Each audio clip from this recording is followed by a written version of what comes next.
दोस्तों, आपको पता है एक आदमी जो 40 सालों से इंडिया के खिलाफ जंग लड़ रहा है, अब नहीं रहा। जी हाँ, मैं बात कर रहा हूँ नक्सलिज्म के सबसे बड़े लीडर नंबाला केशव राव की, जो सीपीआई माओइस्ट का जनरल सेक्रेटरी था। एक ऐसा शख्स जिसके नाम से सिक्योरिटी फोर्सेस के कान खड़े हो जाते थे और जो गवर्नमेंट के लिए एक बड़ा हेडेक बन गया था। लेकिन 21 मई 2025 को छत्तीसगढ़ के नारायणपुर में एक बड़े ऑपरेशन में ख़त्म हो गया। तो आज के वीडियो में हम बात करेंगे ये नक्सल मूवमेंट क्या है, ये ऑपरेशन कैसे हुआ और अब आगे क्या होगा। सो वीडियो को एंड तक देखना और अभी के लिए लाइक बटन दबा दो। चलो शुरू करते हैं। दोस्तों, नंबाला केशव राव यानी बासवा बाजू राजू एक ऐसा नाम था जो नक्सल मूवमेंट का बैकबोन माना जाता था। ये श्री काकुलम आंध्र प्रदेश के एक छोटे से गांव से था और बिलीव इट और नॉट ये एक बीटेक ग्रेजुएट था। जी हाँ, नेशनल इंस्टीट्यूट ऑफ टेक्नोलॉजी वरांगल से पढ़ा हुआ था और एक कबड्डी प्लेयर भी था। लेकिन 1970 में जब वो स्टूडेंट पॉलिटिक्स में इन्वॉल्व हुआ, उसने सीपीआई एमएल पीपुल्स वॉर के साथ काम शुरू किया और धीरे धीरे नक्सल मूवमेंट का एक बड़ा लीडर बन गया। 2018 में जब वो सीपीआई माओइस्ट का जनरल सेक्रेटरी बना तो उसने अपने अटैक और भी डेंजरस कर दिए। 2010 में दांतेवाला अटैक, जिसमें 76 सीआरपीएफ जवान शहीद हो गए थे, उसके पीछे उसका ही दिमाग था। और 2013 के जीरम घाटी अटैक, जिसमें 27 लोग मारे गए, वो भी उसी का प्लानिंग का हिस्सा था। नेशनल इन्वेस्टिगेशन एजेंसी ने उस पर 10 लाख का रिवॉर्ड रखा था। समझ सकते हो कितना बड़ा मोस्ट वांटेड था ये आदमी। लेकिन सवाल यह है कि ये नक्सल मूवमेंट शुरू क्यों हुआ और इतने सालों तक ये चल कैसे रहा है। Let's dive into the history. दोस्तों, नक्सलिज्म की शुरुआत 1967 में वेस्ट बंगाल के नक्सलबारी गांव से हुई थी। इसी वजह से इसका नाम नक्सलिज्म कहते हैं। ये एक पीजेंट मूवमेंट है जिसका एम था लैंड रिफॉर्म और एक क्लासलेस सोसाइटी, बेसिकली गरीब किसान और ट्राइबल जो सालों से एक्सप्लॉइटेशन और पॉवर्टी में जी रहे हैं, उन्होंने अपने हक के लिए आवाज़ उठाई। लेकिन ये मूवमेंट धीरे धीरे वायलेंट हो गया और 1980 तक ये एक आर्म्ड इंसर्जेंसी बन गया।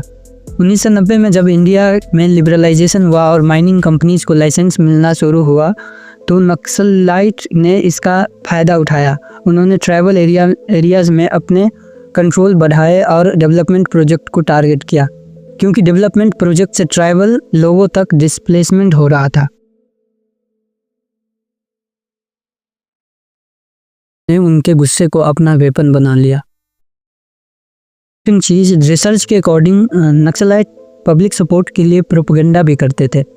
वो रूरल एरियाज़ में वेलफेयर सर्विस देते थे ताकि लोकल्स उनका साथ दे, लेकिन साथ ही वो इंफ्रास्ट्रक्चर प्रोजेक्ट को अटैक करते थे, जिससे डेवलपमेंट रुक चुका था और पॉवर्टी का साइकिल चलता रहता था। लेकिन दोस्तों, अब बात करते हैं उस ऑपरेशन की जिससे नक्सल मूवमेंट को सबसे बड़ा झटका लगा, ऑपरेशन ब्लैक फॉरेस्ट। दोस्तों, 21 अप्रैल 2025 को इंडियन सिक्योरिटी फोर्सेस ने एक मैसिव ऑपरेशन शुरू किया, ऑपरेशन ब्लैक फॉरेस्ट के नाम से। ये ऑपरेशन छत्तीसगढ़ और तेलंगाना के बॉर्डर पे करेल गुट्टा हिल्स में हुआ और जिसमें 31 माओइस्ट मारे गए थे। लेकिन 21 मई 2025 को जो ऑपरेशन हुआ उसमें तो गेम ही चेंज कर दिया। नारायणपुर छत्तीसगढ़ में सिक्योरिटी फोर्सेस ने 27 नक्सलाइट को न्यूट्रलाइज किया और इनमें था नंबाला केशव राव, सीपीआई माओइस्ट का top most leader. Union home minister Amit Shah ने खुद ट्वीट करके बताया कि ये 30 सालों में पहली बार हुआ है कि इतने बड़े लेवल का नक्सल लीडर न्यूट्रलाइज हुआ है। इस ऑपरेशन के बाद 54 नक्सलाइट अरेस्ट हुए और 84 ने सरेंडर कर दिया। छत्तीसगढ़, तेलंगाना और महाराष्ट्र में सीआरपीएफ चीफ ने कहा कि माओइस्ट लीडर अब कम्प्लीटली डिसलोकेटेड हो चुकी है, मतलब उनका स्ट्रक्चर टूट गया है। लेकिन दोस्तों, ये ऑपरेशन ईजी नहीं था।